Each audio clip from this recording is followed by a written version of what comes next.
haben wir schon einen schönen babyblauen 27er. Mega geiles Teil. Gefällt mir gut. Kommt so ein bisschen in die Richtung von unserem Blau, aber es ist ein anderer Farbton. So, was haben wir noch Schönes? Schauen wir mal weiter. So, hier, schön Dreiergolf umgebaut. Der Ladeluftkühler lässt schon erahnen. Der wird auch ein bisschen was unter der Haube haben. Letzte Fahrzeuge gehen jetzt noch. So, hier haben wir den schönen von Evolve. Der war gestern schon da. Ich finde die Farbe echt mega. Und ich hatte eigentlich gedacht, dass der foliert ist, Luke. Aber wenn ich da in den Motorraum reinschaue, dann sehe ich, das Auto ist lackiert. Ja, brutal. Echt coole Farbe. Ja, der ist tatsächlich lackiert. Logischerweise Eventuri-Ansaugung. CSF. Der ist nicht ganz günstig. Wir sind ja gerade mit Wagner an unserer Entwicklungsstufe dran. Wagner Laderluftkühler, der CSF-Kühler ist brutal teuer. Wir haben auch einen da, aber es ist eine ganz andere Welt. Aber schickes Auto, mega. Ja, hat gestern auch, ja, ich glaube, der hat richtig gut abgeliefert. Der ist nämlich auch mitgefahren. Ja, passt eigentlich alles, außer das Lenkrad auf der falschen Seite. Ne? Bringt alles nichts für Deutschland. Ja. So, was haben wir hier noch Schönes? Porsche Cabrio. Kenne ich mich ja gar nicht aus mit den Farben, aber ist auch eine coole Farbe. So irgendwie Kawasaki-Grün hätte ich jetzt gesagt, oder? So, 27S, voll abgeklebt. Ja, das haben wir leider so ein Thema mit dem Abkleben. Wir haben ja selber auch einen 27er und haben da schon eine Erfahrung gesammelt in dem Bereich, dass die Verkleidungsteile leider nicht immer da bleiben, wo sie sollen. Also McLaren muss da noch mal ein bisschen arbeiten an der Qualität an manchen Sachen. Das haben wir auch schon gemerkt. Und aus dem Sicherheitsaspekt haben die einfach mal alles abgeklebt hier mit lilanem Tape. Ja? Ja. Also so ganz neuralgische Stellen, ich kann euch da mal so ein bisschen aus dem Nähkästchen was erzählen. Und zwar, diese langen Verkleidungsteile, die lösen sich auch mal gerne und flattern so im Wind rum. Also ja, gut. Hier hinten haben wir eigentlich soweit alles durch. Technische Abnahme haben wir auch erwähnt. Wir laufen mal vor. Ich hätte gesagt, wir überraschen noch mal kurz den Meles, weil der ist gerade im Gespräch. Ich bin mal gespannt, was der Kollege nämlich sagt, weil der ist immer sehr, sehr ehrgeizig. Und ich werde ihn jetzt mal fragen, was er heute vorhat mit dem R8. So, jetzt schauen wir mal, was er sagt. Meles, wir haben das ja alles vorbereitet, gell? Ja. Und du hast es ja schön auswendig gelernt. Und jetzt kommt, ja, genau. Und jetzt kommt ja die Frage aller Fragen, Meles. Was hast du denn heute mit dem R8 vor? Was ist denn dein Ziel? Ich habe den Leuten schon gesagt, du bist gar nicht ehrgeizig. Null? Deswegen erzähl mal so ein bisschen. Also wir sind in der Klasse 2. Ja? Klasse 2 bedeutet quasi bis 999 PS, also knapp unter 1000. Ja. Limit 300 km/h und wir möchten natürlich so nah wie möglich. Also Ziel sollten sein 299,99. Nein, aber ich sage jetzt mal... Das ist der Ehrgeiz, von dem ich gesprochen habe. Ja, genau. Und ja, 295 sollten wir auf jeden Fall mindestens schaffen. Also ich bin gute Dinge, die Bedingungen sind gut. Ja. Jetzt soll es langsam mal losgehen. Das sind jetzt die letzten noch beim Security-Check und dann geht es rund auf jeden Fall. Und ich hoffe einfach, dass wir ein paar gute Ergebnisse abliefern, dass alle heile nach Hause kommen und ja, Pokale. Ja, genau, richtig. Also danke dir. Bis gleich. Ich habe gerade was gesehen. Der steht nicht hier auf dem Platz eigentlich und ich glaube, es ist auch kein Fahrzeug, was heute antritt, aber da kriege ich weiche Knie. Vielleicht hat es der Luke auch schon gesehen, da müssen wir unbedingt mal hinlaufen. So, jetzt schaut euch mal diese Augenweide an, das ist ja der absolute Hammer. Geile Felgen, ideale Fahrzeughöhe, mega Teil. Und wenn ich jetzt reingucke und es ist ein 6-Gang-Schalter, dann drehe ich komplett durch. Ach du Heiliger. Ja, okay. Fehlt nur noch 16:9 Navi, braucht heute eh keiner mehr. Damals war es eben gefragt. Also hat er nicht drin, aber 6-Gang-Schalter, absoluter Hammer. Geil, geil, geil. Ja, feiere ich. E46 M3 für mich immer noch eins der schönsten Autos. Ich habe es irgendwann schon mal erwähnt, gell, Luke, aber ja, wenn ich so ein Auto sehe, ich muss einfach hin, weil diese Backen hinten vorne mit den Felgen noch drauf hier, das haben sie gut gemacht, die Skandinavier. Auf jeden Fall. Also, gucken wir mal. Dann sind wir hier schon bei dem nächsten Auto, auch BMW. Nicht ganz so, ich glaube, der hat nicht die Komfortausstattung drin. Das war damals noch die, wie sagt man dazu, rustikal, oder? Ja. Also, was haben wir hier Schönes? Ja, rein Sechszylinder. Viel selber gemacht, wie man sieht, anhand Ansaugbrücke, ja, Schweißnähte und so weiter. Aber ein Turbolader des Todes, sagt man dazu, oder wie sagt man dazu? Ein Riesenteil. Ja. Und klar, den Scheinwerfer braucht man natürlich auch nicht, wird überbewertet. Der braucht natürlich erstmal die richtige Luftzufuhr hier, ne? Das Riesenteil. Mega. Ich weiß gar nicht, hast du das gestern gesehen, was der gefahren ist? Der war ziemlich schnell auch, ne? Gesehen leider nicht. Hast du nicht gesehen? Okay, aber das Auto war sehr, sehr schnell. Ja, Omas Sitzmatte, auch mit am Start. Das ist dann so, sage ich jetzt mal, der Komfort, den man da noch braucht. Ja, und ansonsten hält sich das Ganze wirklich sehr, sehr spartanisch. Also da hängen die rohen Kabel drin. Das ist, ja, auf jedes Gramm geachtet. So, das war die Begrüßung für heute Morgen, oder? So, schau mal, was wir da noch haben. So, Supra, jawohl. Schönes Teil. Von Wagner. Ist der von Wagner, ne? Das ist Wagner. Oder haben die ihren drüben? Weil die hatten noch, glaube ich, auch einen roten. Müssen wir mal gucken. Hier RS4 B5 haben wir auch da gehabt. Der steht aktuell auch bei uns. Da haben wir noch ein paar Sachen gemacht. Da haben wir noch Felgen eingetragen bei unserem Kunden, sein Fahrzeug. Der hat ProTrack Felgen gekriegt. Und was haben wir denn noch gemacht? Ja, ein paar kleine technische Änderungen einfach. Aber wir haben so ein RS4 B5 auch gerade gemacht. Geile Autos. Ja, M3. Verbreiterungen. Naja, muss nicht unbedingt sein. Ist jetzt nicht so meins. Aber gut. Because a race car, oder? Wie sagt man so schön? So, dann haben wir hier Porsche am Start, 997, Supra am Start. Ja, viele sind noch gar nicht da heute, sehe ich gerade. Da drüben PP Performance auch am Start. Immer tolles Fahrerfeld. Grüße gehen raus an Jimmy. Ne? Wenn du das siehst, Jimmy, vielleicht drehst du auch mal ein Video für uns. Ne? Ich mache immer Werbung für dich. Vielleicht machst du auch mal Werbung für uns. Ne? Gehört sich so in der Szene. Also, ja, tolle Autos auch dabei. Und Aulitzky Tuning, genau, mit dem machen wir unsere Abgasanlagen und diverse andere Sachen. Sind auch wieder dabei heute. Und dann haben wir drüben A9 Performance, die natürlich gestern abgeliefert haben. Mit ihrem 2500 PS R8, muss man ganz ehrlich sagen, top.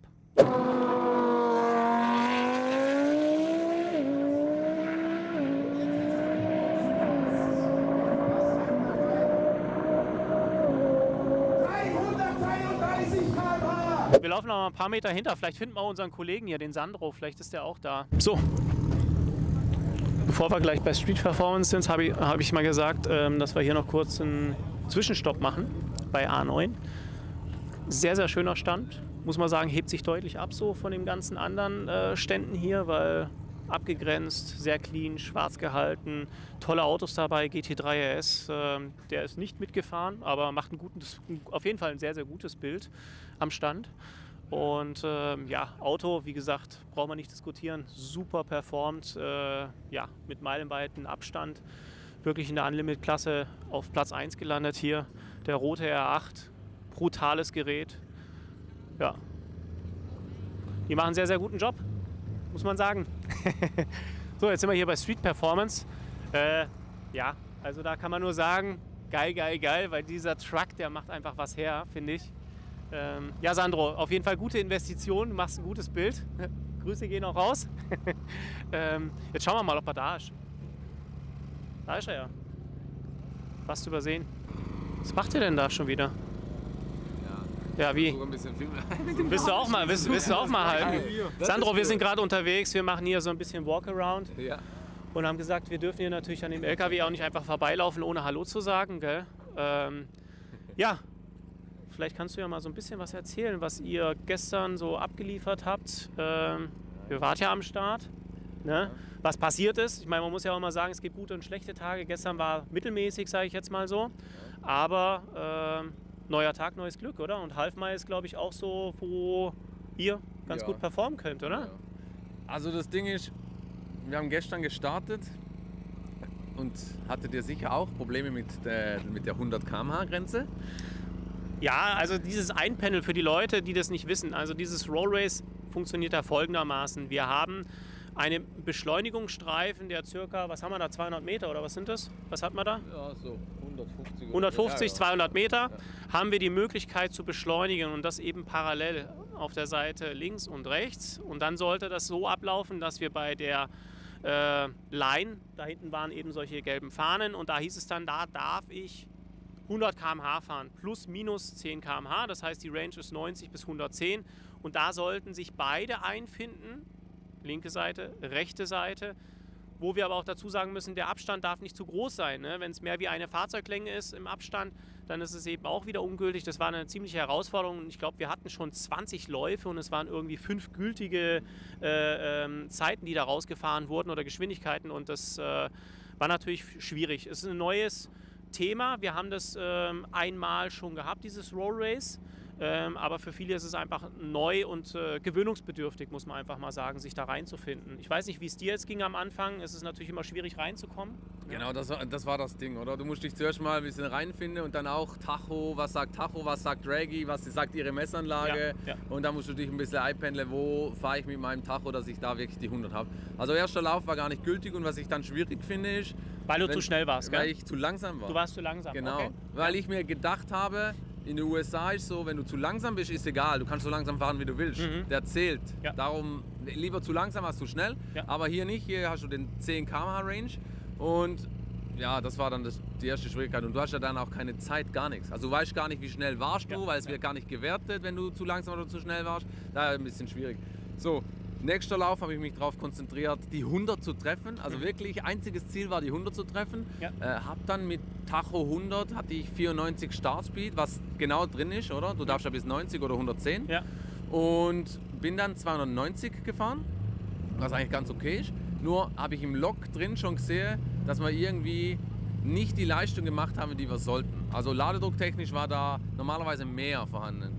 Also was machen wir? Wir gucken nicht, was der Fehler ist, sondern wir gehen hoch mit der Map, hoch mit dem Ladedruck natürlich, oder? Genau. Ja. Gut, angestanden, nächster Lauf, auch wieder gut getroffen mit der Geschwindigkeit, hat gepasst.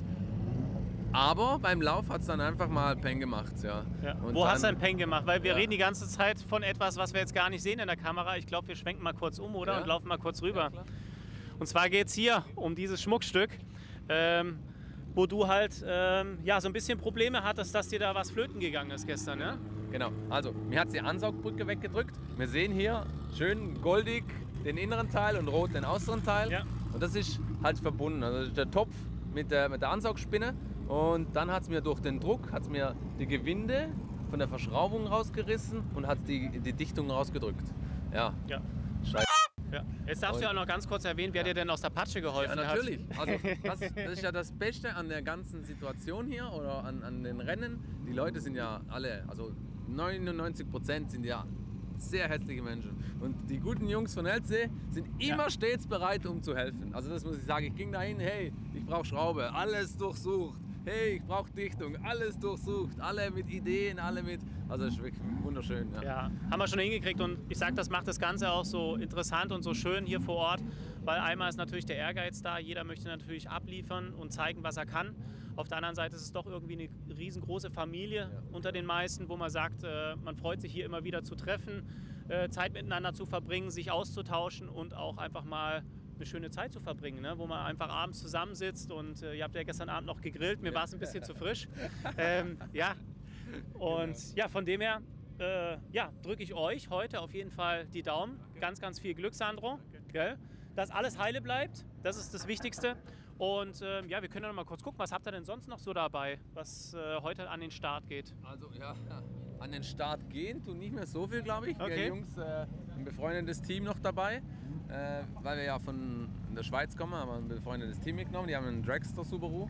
Okay. Ja, der ist gestern Probelauf gefahren. Erster Probelauf, Antriebswelle, zack.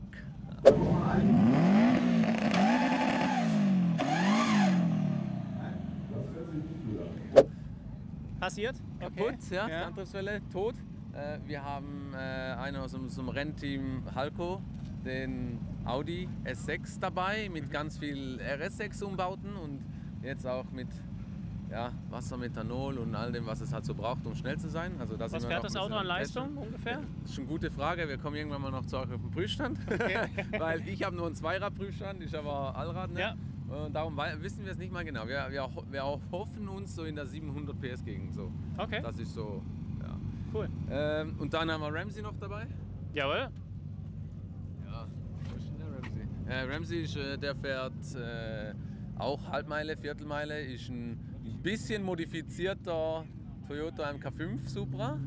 Bisschen, gell? Bisschen. Ja, der hatte letztes Mal eigentlich ganz gut performt hier, Anfang Jahre, aber hatte dann ein Problem mit dem Kopf, dann hat der Kopf angelupft und dann war dann ein Riesenproblem und jetzt läuft es aber wieder und jetzt soll's rund gehen heute. Ich kann mich noch erinnern, das Auto hatte letztes Mal um die 900 PS rum, oder? Kann das sein? Ja. Oder Ja, wir waren kurz bevor Race 1000 Anfangjahr, waren wir auf dem Dyno und da haben wir doch hingekriegt, Radleistung 900, ich weiß nicht mehr ganz genau, 59 oder so waren es Radleistung und knapp so 1060 oder 1040 am Motor. Ja, genau. Krass, ja, Wahnsinn. Ja. Da sind wir gespannt. Ja. Ja. Nochmal so eine kleine Frage unter uns heute. Ja. Das Video geht ja erst später online, aber was sind denn heute deine Ziele mit deinem Auto? Ja, das ist eine gute Frage. Ich muss ganz ehrlich sagen, Ja. ich weiß gar noch nicht, ob ich fahre. Ach so? Ja, ich weiß es noch nicht, keine Ahnung. Okay. Aber wenn mein Ziel, dann wäre mein Ziel eigentlich so Richtung 360 wäre schon mein Ziel.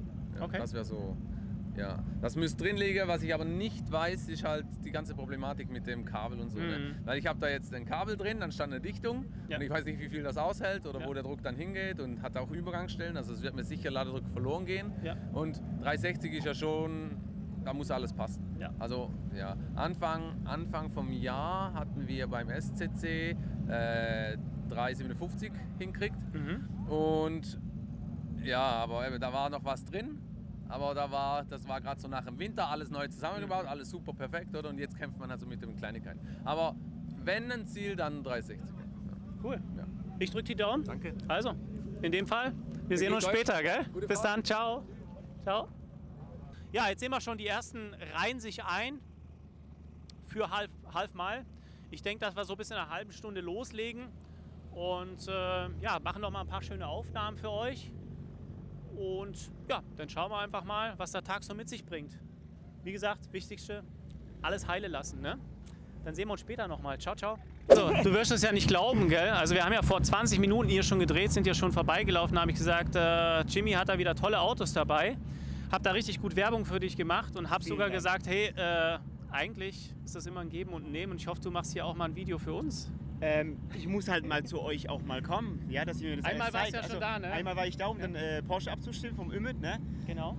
Hat's leider immer den Kopf geluft und Wasserverlust war da, gell? Das war, weil ihr den nicht zusammengebaut habt, weißt du? Genau, hätten wir den zusammengebaut, wäre das nicht passiert. Ja, deswegen in Zukunft, Leute, wenn ihr Motoren bauen wollt, Motoren zusammenbauen wollt, würde ich euch auch vorschlagen, an einen schönen Bodensee da runter zu fahren, zu den LCE-Jungs, weil die haben das im Griff. Danke, das war eine gute Werbung. Das vom Jimmy, hä? Also, Jimmy, sollen wir mal kurz bei euch zum Stand vorlaufen, weil wir wollen ja auch mal gucken, was ihr so heute dabei habt. Hast du kurz Zeit oder bist du im Stress? Ja? Komm, geht. Ja, also. Hier steht ja der McLaren. Ja. Genau. Was haben wir da Schönes? Erzähl mal, Leistung. Turbolader, Methanol, Software, Downpipes. Leistung so knapp 1100 PS. Ja. Was ist das Ziel für heute? Geschwindigkeit? Pi mal Daumen, was denkst du? Was 307 vielleicht, 307? sowas. Okay. Müsste eigentlich machbar sein. Das heißt, wenn es ein bisschen über 300 ist, ist es auch okay. Ja. Ich meine, die Lader haben wir jetzt erst verbaut, noch nichts getestet, weißt du, das ist ja so. Ja, kennst ja, wie es ist. So kurz vorm Race einfach nochmal schnell was ändern, ja, und dann soll ich hier abstimmen. Genau, das funktioniert nicht. Dann haben wir. Ja, laufen wir mal vor schnell, oder? Ja, komm. Also, Einen wunderschönen Lamborghini Urus. Ja. 1010 PS. 100, 200 bin ich selber mit dem Ding gefahren, eine 5,9. Ja. 0 auf 100, 3,1. Ja. Pleuel gemacht. Nur Kolben. Nur Kolben? Verdichtung, Okay. Wege der Vorentflammung, weißt Ja. du, dass du auch richtig Zündung fahren kannst. Wir fahren jetzt hier die TTE 1000 Lader. Dann fahren wir 2,2 Bar Ladedruck, Haltedruck bis Ende und 19 Grad Zündung, ne? Mit Methanol-Einspritzung. Ja? Und deswegen ist er halt so schnell. Und gestern ja mit der KTM von euch, ne? Er war ja ein Tick schneller sogar, aber dann haben sich ja ein paar Leute da beschwert und dann ist er aus der Exotic Cars raus, weil da ja nur Originalautos fahren dürfen. Habe ich gar nicht mitgekriegt. Okay. Ja, und dann habe ich gesagt, okay, heute haben wir einen Gegner gefunden. Dahinter ist so ein Jeep Cherokee, weiß ich, mit 1011 PS. Und dann machen wir heute eine SUV-Klasse, 2 Autos. Das heißt, Pokal gibt es so oder so. Ja? Egal wie, gell? Ja, genau. Cool. Und ist gut. Kurze Frage. Ja. Wie lange fährt er schon mit der Leistung? Ist das was für einen Alltag, wo man so wirklich den Leuten sagen kann, dass das ist auch was mit Alltagstauglichkeit oder ist das dann Also schon wenn sehr du eingeschränkt? wirklich diese 1000 PS nutzen möchtest, dann sage ich nichts für den Alltag, weil du musst echt deinen Sprit mischen. Ja, du brauchst halt gute Sprit. Ja. Da brauchst du nicht ankommen mit Super Plus. Ja. Und halt für die volle Leistung, für die Kühlung, dein Methanol, ne, musst halt immer wieder auffüllen. Aber so in dem Setup, sage ich mal, würde ich verkaufen, Endkunde, Alltagstauglichkeit 900 PS, fährt er ohne Probleme mit normalem Kraftstoff, weißt du? Cool. Funktioniert gut. Mega. Genau. So, jetzt, was haben wir da noch? So. Wunderschöner gelber 488 Pista, gemacht, Downpipes, Software und Methanol-Einspritzung, also Serienlader. Wir fahren dann nicht viel Ladedruck, 1,4 bar bis Drehzahlende, ja, und Zündung aber 26 Grad, ne? Es ist auch ein Haufen und da denkt man auch so, dass er so knapp an die 290, 295 müsste der eigentlich fahren, ne? Fährt gleiche Klasse wie mein Turbo S. Habt ihr den gemessen? Den? Ja? Nee. Leistung? Nee. Keine Ahnung? Nee, Okay. keine Ahnung. 100, 200, immer so 4,0 ungefähr. 250 weiß ich nicht, bin nicht gefahren. Aber gestern war mein Turbo S ein Tick schneller wieder. Ja. Er ist gestern gut gelaufen. Ja. Gestern hatte das Mädchen echt einen guten Tag. Ja, das ist so. Nicht rumgezickt, nichts, keine Aussetzer, nichts. Du hast natürlich Glück, Jimmy, dass unser schwarzer 992 jetzt dieses Mal nicht dabei ist. Wir waren noch nicht ganz fertig, aber ich glaube, das nächste Mal geben wir uns da so ein bisschen die Kante, oder? Einmal rot gegen schwarz, oder? Das machen wir, weil ich muss mir erstmal bei euch ein Angebot holen, um den Motor zu verstärken. Ne? Weil ich meine, das Drumherum mache ich mir selber, aber dann schreibe ich euch mal eine E-Mail, dann macht ihr mal ein gutes Angebot für Kolbe Pleuel und dann macht ihr mir den Motor und dann ist es ja ein faires Battle. Ne? Absolut. Also in der Reihe gleich. Ja. Habt ihr Dotzen-Kupplung drin? Ja. Dotzen hat ihr Kupplung? Ja. Ich habe jetzt noch keine. Dann muss ich mir die auch noch besorgen. Okay, und dann fahren wir einfach. Dann fahren wir, oder? Dann schauen wir. Also, viel Erfolg heute, gell? Auch euch. Dass alles heile bleibt, dass ihr heile bleibt, wichtig, ne? Das ist das Wichtigste. Ja. Und dann sehen wir uns später wieder. schön. Ne? Also, Bis dann. viel Spaß. Ciao. Ciao.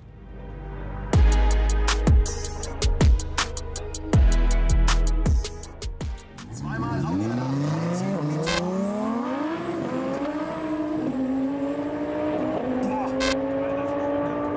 Junge, was für eine Soundkulisse. Ganz anderes Konzept.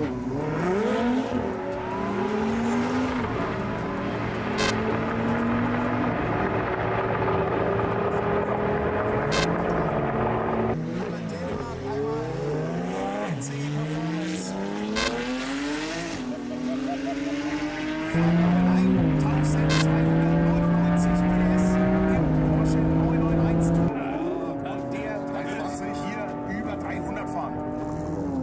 312,22 km/h.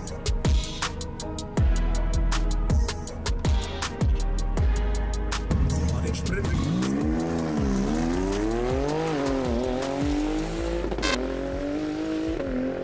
Ja, das sieht gut aus. Jedenfalls nicht abgebrochen bis jetzt. Schiebt gut hinter und geht durchs Ziel mit 334,88 km/h. 334,88 km/h. Das geht los.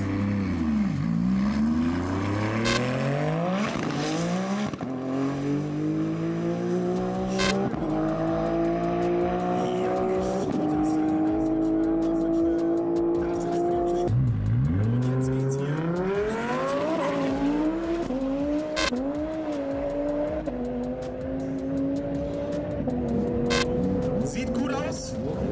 Wir dürfen gespannt sein.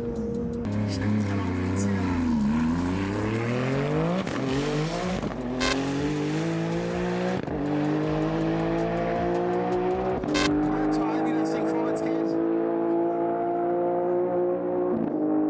Der hört sich gut an. 360 km/h. 360 Kilometer. So, liebe Leute, die Sonne geht unter, Race 1000 ist zu Ende, alle sind am Abbauen. Wir haben schon aufgeladen, waren 2 anstrengende Tage für uns, beziehungsweise wir hatten ja schon am Freitag unsere Anreise. Die Kollegen werden heute auch noch mal hier übernachten, weil ja, wir haben halt einfach mindestens 10 bis 12 Stunden Heimfahrt mit Gespann und deswegen ist das jetzt heute um 18:07 Uhr schon etwas spät. Ein Teil der Gruppe wird sich jetzt schon auf den Weg machen nach Hause. Ja, ich hoffe, wir konnten euch mal wieder ein bisschen Einsicht geben in das Thema Racer 1000. Kommentiert da ruhig mal rein, ob ihr da mehr sehen wollt in Zukunft, weil dann würden wir die Videos auch noch ein bisschen länger machen, Luke, gell? Und ein bisschen ausdehnen, ausweiten, wenn ihr da Bock drauf habt. Die Idee ist natürlich auch, dass wir in Zukunft vielleicht einfach mal einen Livestream haben über diesen Zeitraum hinweg, Samstag, Sonntag für diese Events. Könnt ihr mal reinschreiben, wie ihr das finden würdet. Und ja, genau, so viel dazu.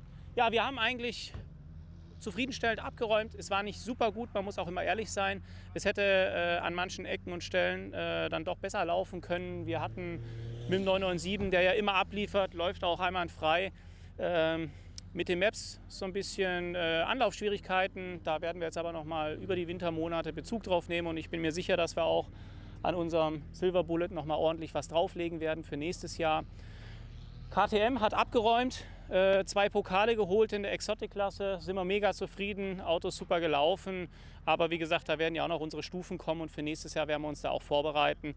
Ansonsten unsere Kundenfahrzeuge, die dabei waren, 991, R8 etc., haben wirklich alles super gut abgeliefert. Wir haben mit unserem R8 Biturbo in der Klasse 1 bis 1300 PS haben wir den ersten Platz geholt. Das Limit war 325. Und wir haben 324,9 erreicht, also mehr ging nicht, 100 Punkte. Ja, und ansonsten hat man mit dem 991 mit 1280 PS hatten wir dann auch noch den Platz 3. Genau, da haben wir den Platz 3 gekriegt, ja, richtig im Kopf. Und ansonsten, was hatten wir denn noch für Pokale? Ich habe es jetzt da mal 2 gehabt und wir haben vom R8, genau, unsere TÜV-Stufe, wo wir gerade noch so ein bisschen am Abstimmen sind, final, gerade was hier angeht, also TÜV-Stufe mit bisschen Racing-Setup.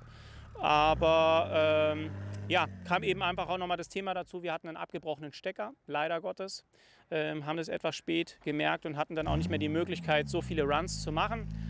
War aber zufriedenstellend, wir sind auf Platz 3 gelandet, ja, ausbaufähig fürs nächste Mal, aber wir sind zufrieden, es hat sich gelohnt. Und ja, an der Stelle möchte ich mich nochmal recht herzlich bedanken fürs Zuschauen. Ich wünsche euch, ich weiß nicht, wann es ausgestrahlt wird, aber ich sage einfach mal einen schönen Tag, ein schönes Wochenende, einen schönen Abend. Ja, wir hören uns wieder, das nächste Mal wieder aus Markdorf und vielleicht werden wir dieses Jahr noch ein Event mitnehmen, das TTT. Da sind wir gerade noch am Schauen, da geht es um ein Fahrzeug, unser 992. Wenn er fertig wird, dann würden wir dieses Jahr noch mal am TTT fahren. Genau. Und ansonsten ist die Saison jetzt erstmal beendet, was Rennevents angeht. Wir werden uns aber trotzdem wöchentlich bei euch melden. Und in diesem Sinne, euch einen schönen Abend. Vielen Dank fürs Zuschauen und bis bald. Ciao.